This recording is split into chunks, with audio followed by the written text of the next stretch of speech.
Boa tarde, pessoal. Obrigado pela presença. Não, pode tocar aí a partir do primeiro.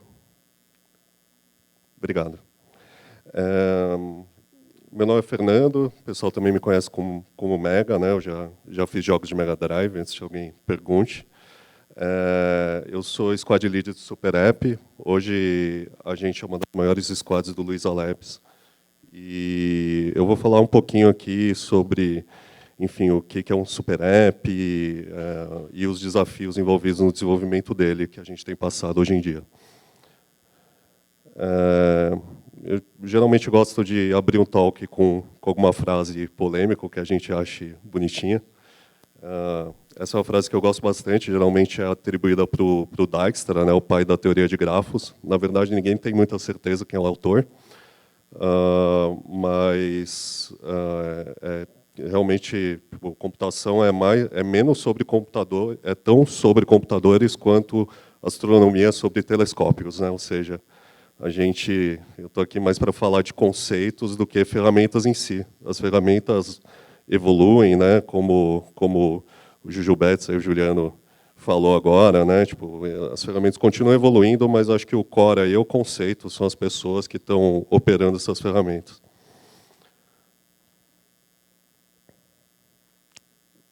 Vamos.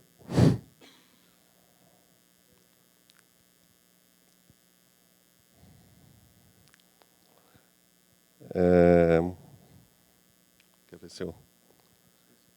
Isso, é o que eu estava usando. Isso. Estava usando isso. Não. Não, acho que não. Tá bom. Obrigado. Então, spoiler alert, aí eu vou começar falando sobre o que é um Super App, falar quais são os nossos pilares de desenvolvimento,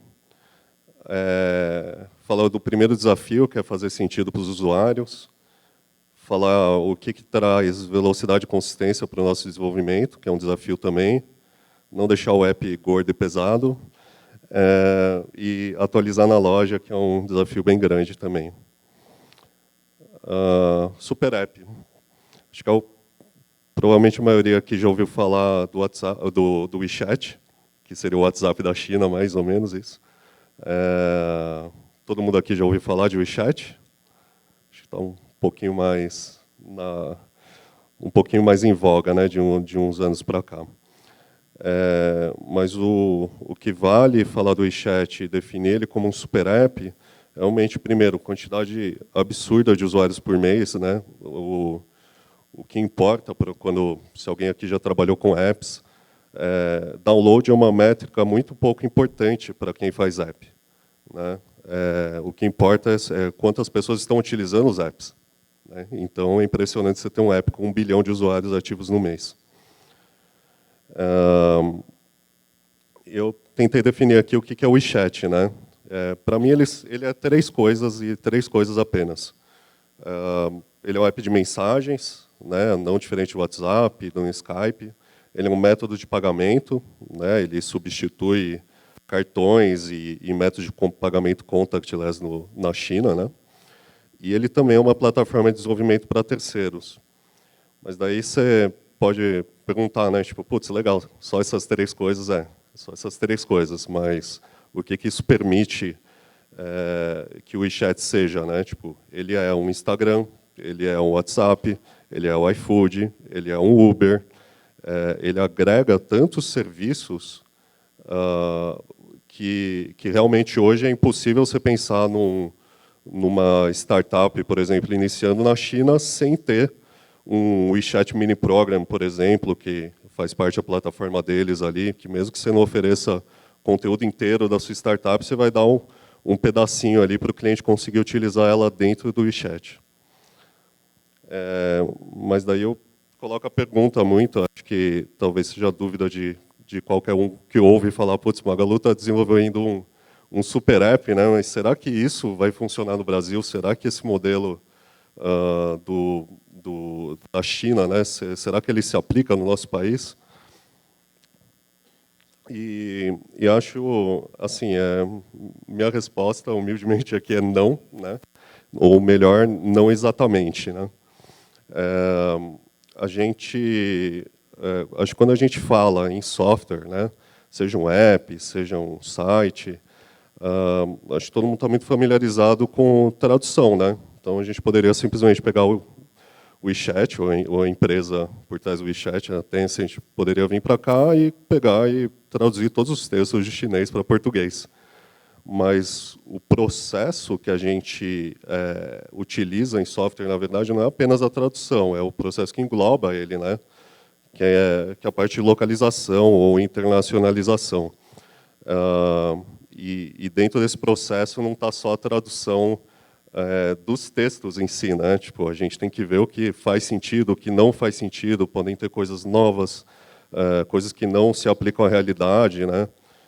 Eu vi uma ou outra pessoa com camiseta da Log aqui, né? Que é uma startup que faz entregas com motoboy, né? Tipo, pô, acredito que seja algo que se aplique aqui, se aplique em Londres, mas não é toda a cidade do mundo que tem motoboy como courrier, né? Tipo, seria só um exemplo aí.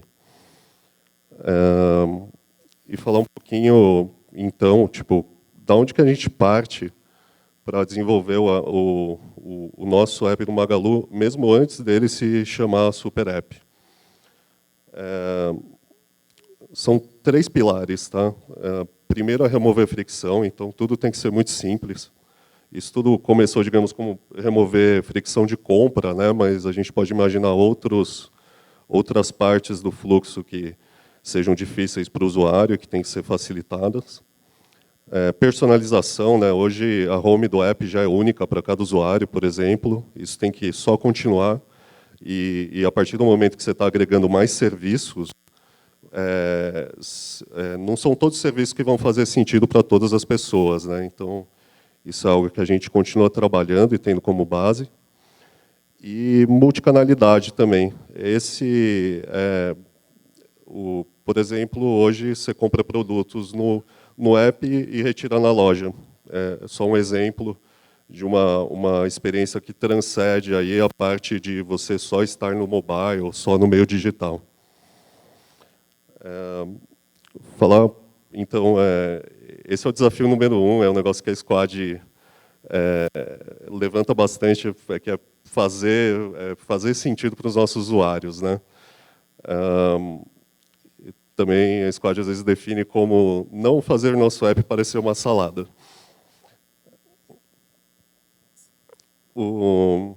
Então, como que a gente resolve isso? A gente faz com que a parte de experiência de usuário faça parte do desenvolvimento, né?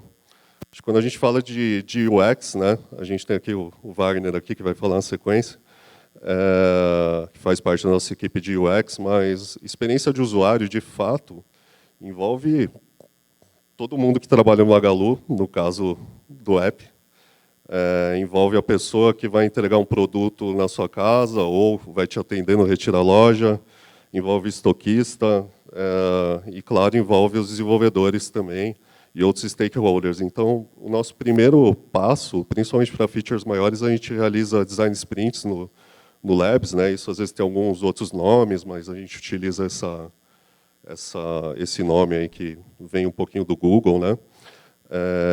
Então, faz essa concepção de features levando em consideração os stakeholders que estão envolvidos e as equipes técnicas também. Antes de entrar em produção, a gente realiza groomings, né, que seria a parte mais de desenvolvimento ágil, mas com o time, né, tipo, realmente para refinar a ideia, aparar arestas aí, e melhorar um pouquinho os casos de uso não cobertos. Quando a gente vai para o ar, a gente não coloca nada no ar sem teste AB, sem analytics. Teste AB é só em alguns casos, né, features maiores, mas é fato que a gente precisa ver se as coisas estão funcionando ou não. Lembrando que não é só crash isso aqui, né, não é só bug, né? A gente pode simplesmente estar perdendo o usuário ali no meio da navegação dele. Ele pode estar se perdendo e talvez nunca está chegando uma dada área do app. E a gente sempre tem que analisar e reiterar tudo que a gente faz.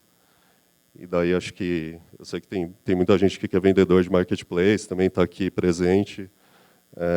Isso é sempre uma boa, né? Tipo, não é só coletar os dados, mas é também analisar eles e fazer um trabalho ativo em cima deles.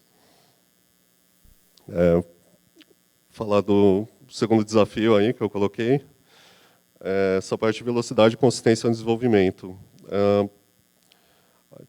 A resposta aqui é muito simples não, né? Bem complexa. Mas é quebrar o código em menores pedaços. Isso foi feito em tanto iOS quanto Android, para promover reutilização de código. Tá? Então, hoje a gente tem módulos bem separados nas duas plataformas. Então, tem módulo que cuida de a conta, filtro, só checkout, só a parte de lista de desejos, favoritos, parte analytics, lojas físicas, enfim, são só alguns exemplos. E também a gente utiliza o Design System, que é a próxima palestra aqui do Wagner, onde a gente consegue ter um reaproveitamento bom de componentes visuais. E daqui uma parte um pouquinho mais técnica, mas o que a gente ganha também com modularização em mobile? Build paralelizado com Buck. Epa. Eu acho que eu não apertei. Você está vendo ali? Obrigado. Android, a gente tem uma parte de download de módulo, tá? Tipo, isso é um negócio que a parte de Dynamic Features, né, já não é tão novidade assim Android, mas a gente consegue baixar um pedaço do código só quando ele for, de fato, ser utilizado. Também a gente, com isso, aí, em breve, a gente vai conseguir também atualizar só pedaços do código especificamente que tenham sido consertados ou mudados. Então, isso aí deixa a parte de atualização muito mais simples. E também aí uma crença minha de que menos código a gente acaba melhorando muito a qualidade de testes. A gente tem um escopo menor para lidar, e então isso melhora nossos testes e a qualidade da nossa entrega por consequência. O desafio número 3 acho que é mais fácil de entender, que é não engordar o app, né? Então, estou agregando um monte de serviço, estou agregando um monte de novas features. Como é que eu faço com que esse app não tenha 3 GB para baixar aí para ser utilizado pelo usuário, né? Para começar, né? Isso não vale só para um super app, qualquer app passa por isso. O que hoje aumenta o file size de um app, né? O download de loja, tá? No nosso caso, o primeiro lugar é o código, né? Toda a parte de lógica própria, SDKs e libs de terceiro, é o que mais pesa no nosso app, tá? Isso é 90% do nosso peso, aí, pelo menos. Em segundo lugar, assets, né? Mas são imagens que são embarcadas, né? Lembrando que uma imagem produto é baixado da internet, né? Tipo, na hora que você está navegando, então isso não faz parte do download inicial. E layouts também nas duas plataformas. O que é um app grande para o usuário? Daí isso é uma outra pergunta, né? É o download da loja, que era o que eu estava falando até agora, mas também não é só o download inicial, né? É também a frequência de atualizações. Eu posso ter um app de 10 MB, como a gente tem hoje, eu posso mandar um update por dia. Alguém vai se incomodar, eu para começar, né? E o também instalado também, lembrando que todo app, de novo, não é exceção nossa, depois de feito o download, o sistema descomprime esse app, né? Seria como se fosse um unzip ali dentro do seu celular, iPhone ou Android. E a gente também utiliza cache, né? Tipo, todo app vai baixar imagens da internet e vai manter essas imagens em cache, como se fosse um browser mesmo. E a política de cache se torna muito importante. Por quanto tempo você mantém essas imagens, essas informações? Você tem um limite? Quando que você começa a apagar, ou você não apaga nunca? Você tem um pool ali de 100 MB. São decisões que precisam ser tomadas. E finalmente, capacidade de armazenamento do smartphone do usuário, né? Tem que conhecer muito bem a base, né? Falando de realidade brasileira, né? Quando a gente usa o WeChat como exemplo, o WeChat surgiu, de fato, porque as pessoas tinham celulares com 8 GB na China, na época. E elas tinham que escolher exatamente qual app que elas deveriam manter instalados no celular delas. E a resposta era um super app que fazia mais de uma coisa. Porque justamente a gente tem aí uma parte custo-benefício, né? Tipo, quais features o app está me oferecendo e quanto que ele está ocupando de fato, né? As pessoas vão fazer essa conta, mesmo que inconscientemente. E daí, como é que a gente perde peso aqui, falando de um app? A gente joga muita lógica para o back-end. Eu vou falar daqui a pouquinho só, o último desafio é a atualização, mas isso também é importante a gente jogar a lógica para o back-end para uma questão de atualização do app, mas também de peso aqui. Então, a lógica do app hoje é bem magra, é mais de exibição. A parte de assets no app também, né, como eu falei, o que é incluso no app é o logo do Magalu, são ícones, são coisas bem pequenas e totalmente reutilizáveis, né? O download e tudo, essa parte de gerenciamento do cache nos devices é uma preocupação constante e ele vem depois, né? A gente acaba dando mais peso para esse sistema depois.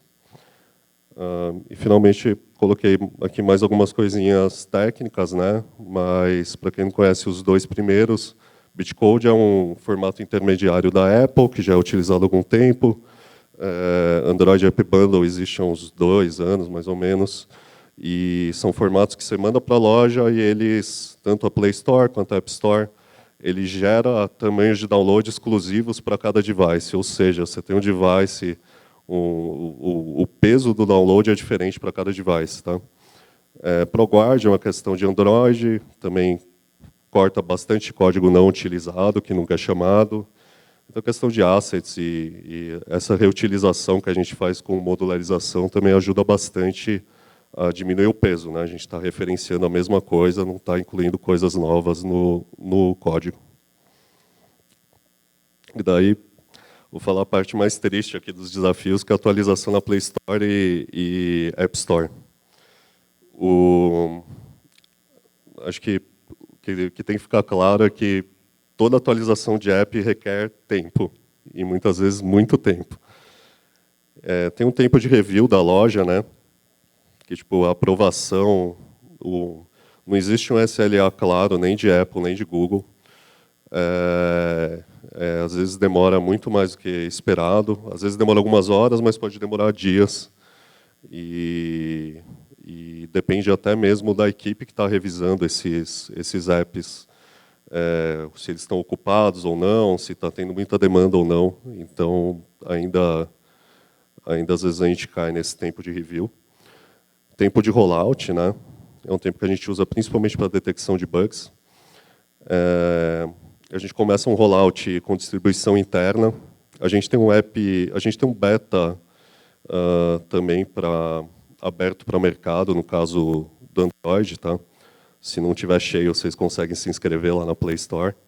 E como beta testers, pelo menos é uma pessoa que está esperando achar um bug, achar alguma coisa, ver novidades, mas também entender que pode aparecer alguma coisa errada ali.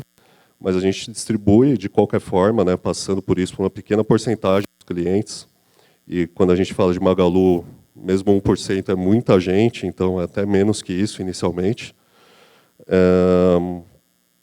A gente utiliza isso de novo, né, para detecção de bugs. E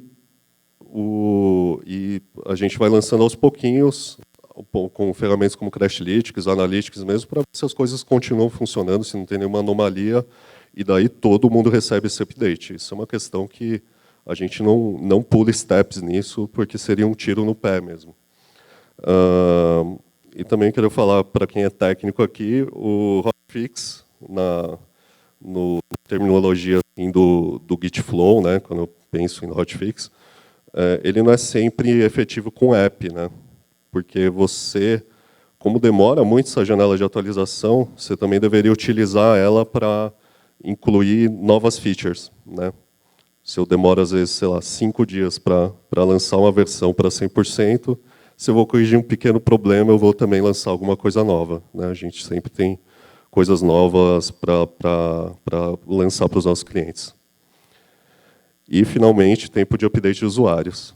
Mesmo se eu pegasse hoje e Apple e Google me autorizassem o app em 10 minutos, eu localmente aí colocasse 100% de release para a base, a grande maioria dos usuários não atualiza com internet móvel, né, 3G, 4G, e também tem usuários que não atualizam jamais.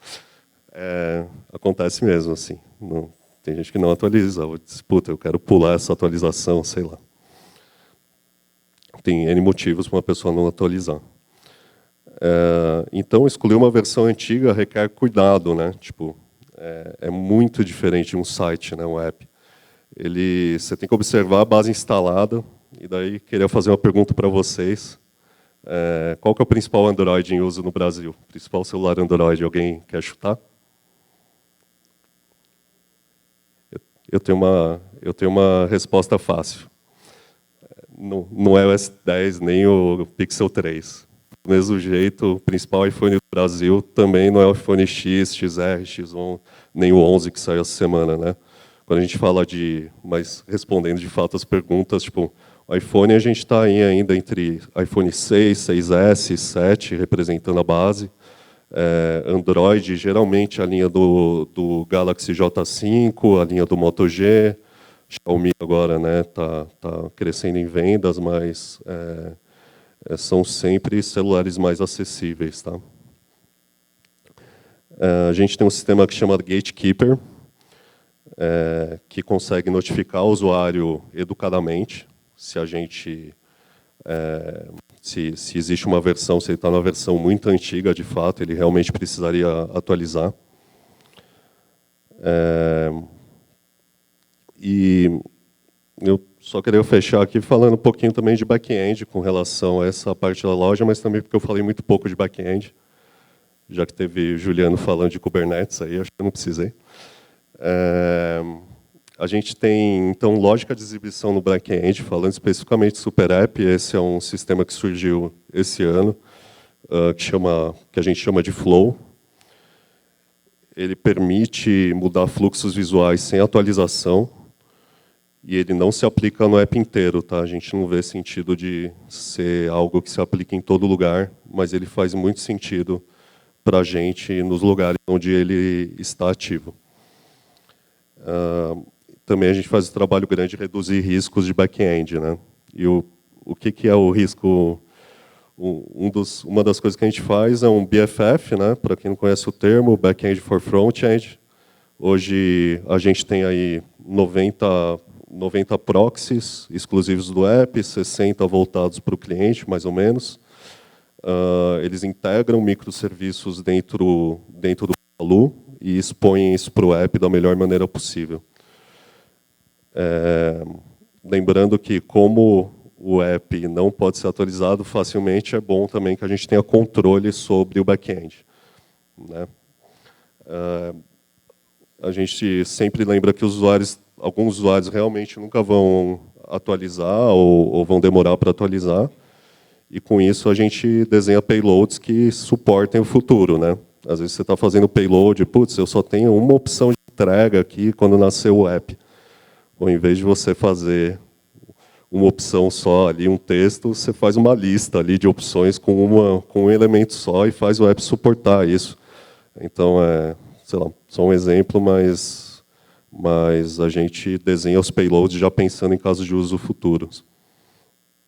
E a gente também, dentro do Labs, a gente é uma das squads que mais faz teste de integração com o nosso app e também com os microserviços que estão por trás, para garantir que nada dê errado aí no meio do caminho. E é isso que eu queria falar. Só. Alguma pergunta?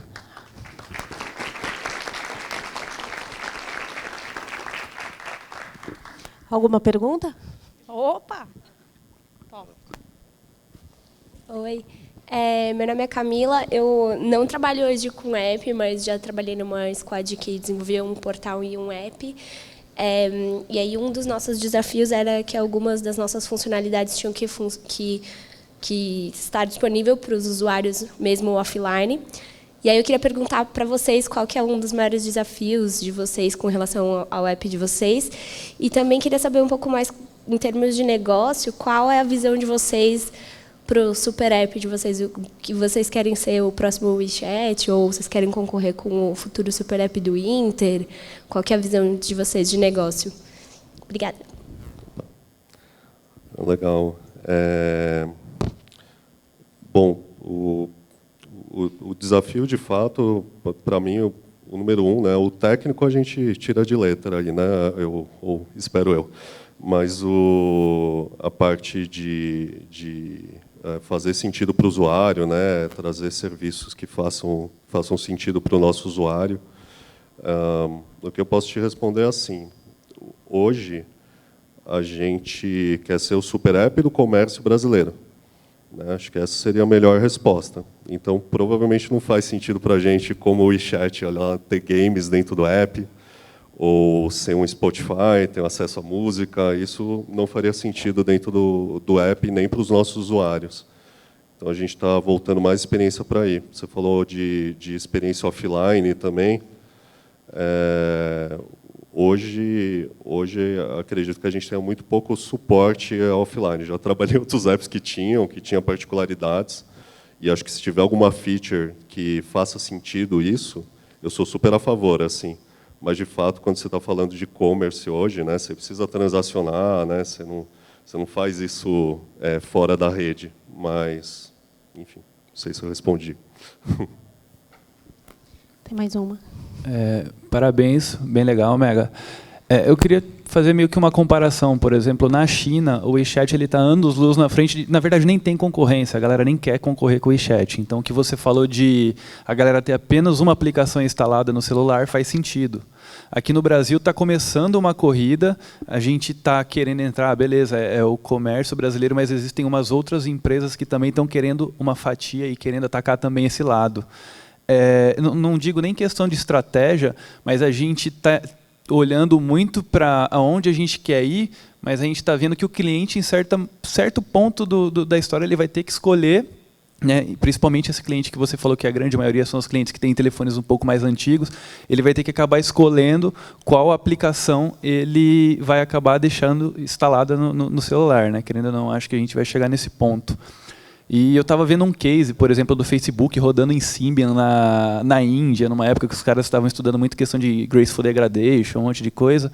E eu queria entender se a nossa estratégia nessa parte de, não, vamos continuar seguindo o caminho que a gente trilhou, vamos ser uma possibilidade, vamos deixar o cliente escolher, porque a gente está tomando um caminho bem legal, ou a gente, na questão, está pensando em meio que ponto a ponto e meio que dominando e, eventualmente, tirar os outros concorrentes. Porque o que eu estou vendo da concorrência eles querem ser os únicos, eles estão atacando meio de pagamentos, eles estão atacando um monte de coisa.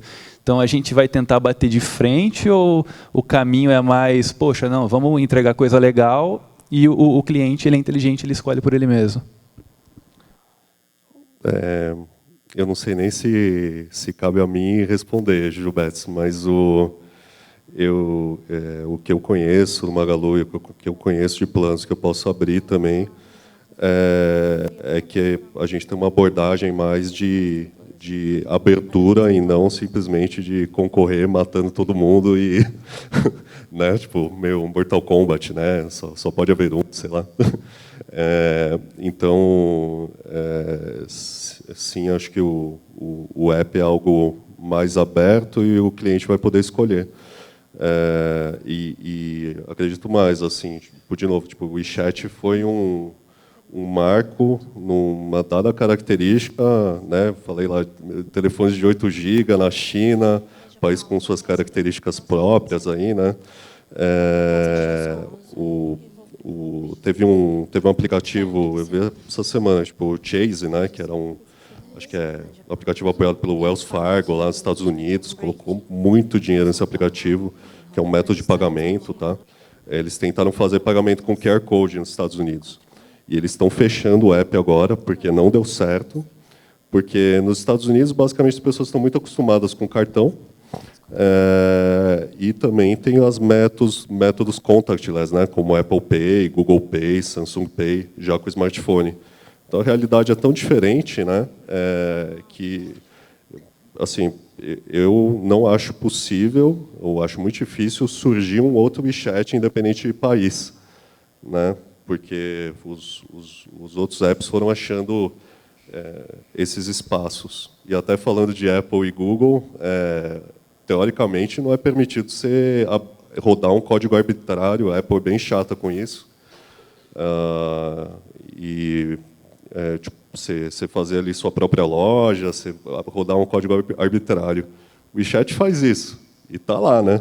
Porque tem força o suficiente para ser assim, né? 1 bilhão de usuários, pô, vale tudo, né? Isso seria bem diferente de qualquer outro player, não só a gente. Não sei se eu respondi de novo.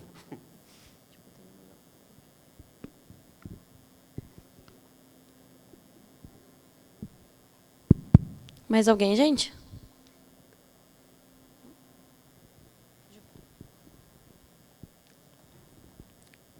Obrigada. Obrigado, pessoal.